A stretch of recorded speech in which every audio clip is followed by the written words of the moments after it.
Bonjour à tous, aujourd'hui je vais vous proposer des petites activités qui ont pour but de sensibiliser à la question environnementale et à la protection du vivant. Pour commencer, j'ai disposé donc 4 milieux de vie, la ferme, la savane, la jungle et la mer.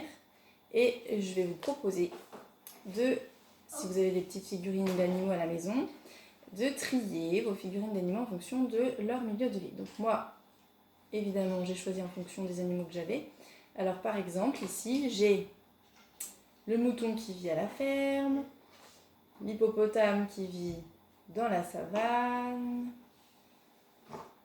Je peux avoir aussi l'étoile de mer qui vit sous la mer. Et dans la jungle, je vais par exemple avoir un papillon tropical dans la jungle. Donc je vais faire ça avec tous mes animaux.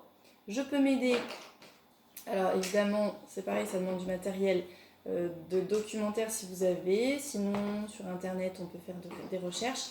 Et si vous avez un dictionnaire, il y a aussi des petites indications parfois de savoir où vit l'animal. Donc on fait ça avec les informations qu'on a chez soi et c'est parti.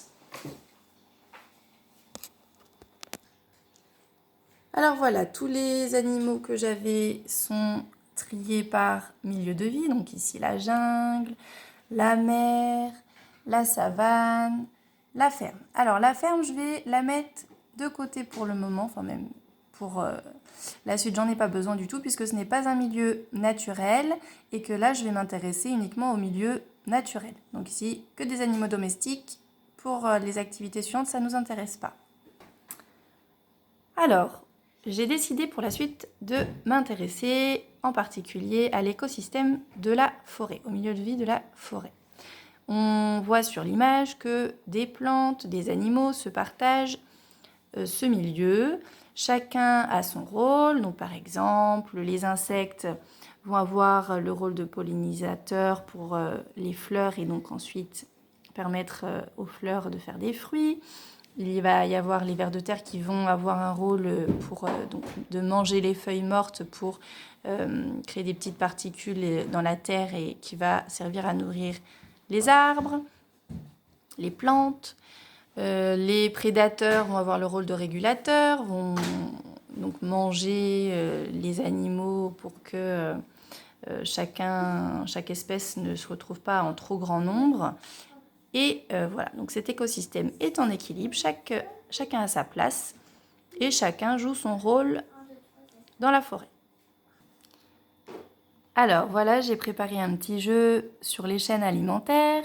Alors les chaînes alimentaires, pour faire simple, c'est de savoir qui mange qui dans la forêt. Donc souvent, enfin même tout le temps, la chaîne alimentaire commence par un végétal. Donc là par exemple, je vais prendre les feuilles. Alors, qui va manger des feuilles ?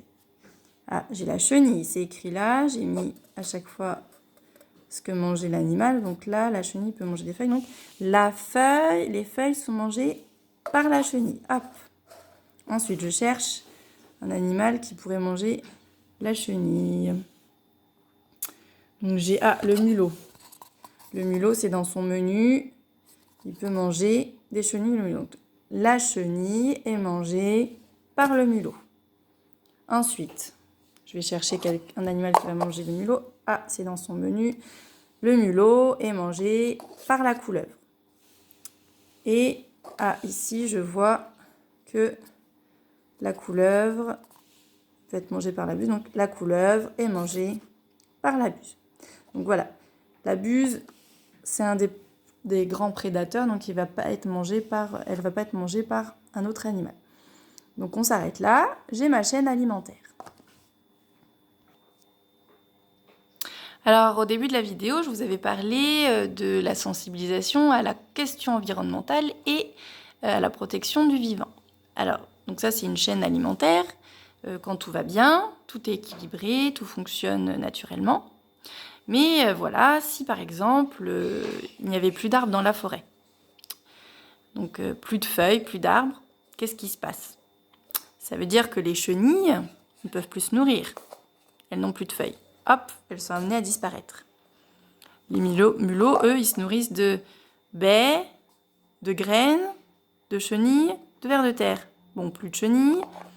Ah, les vers de terre aussi se nourrissent de feuilles mortes, donc s'il n'y a plus d'arbres, plus de feuilles mortes, donc plus de vers de terre, bon, les mulots vont avoir beaucoup de mal à trouver à manger, donc eux aussi sont amenés à disparaître. Et ainsi de suite. Donc on voit bien que la chaîne alimentaire va être déséquilibrée, ça va entraîner toute une série de catastrophes comme ça, avec des disparitions d'animaux. Et donc voilà.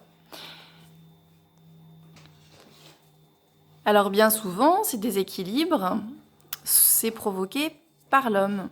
Donc par exemple, l'homme, il est responsable dans la plupart des cas des déséquilibres d'écosystèmes. Donc il intervient en modifiant le milieu de vie, construisant des routes, avec la pollution.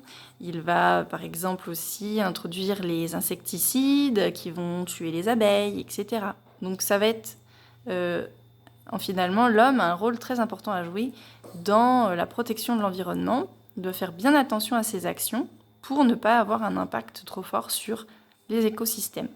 Donc là, c'est à l'homme d'avoir une attitude responsable pour éviter toutes les catastrophes environnementales. Donc, on compte sur vous!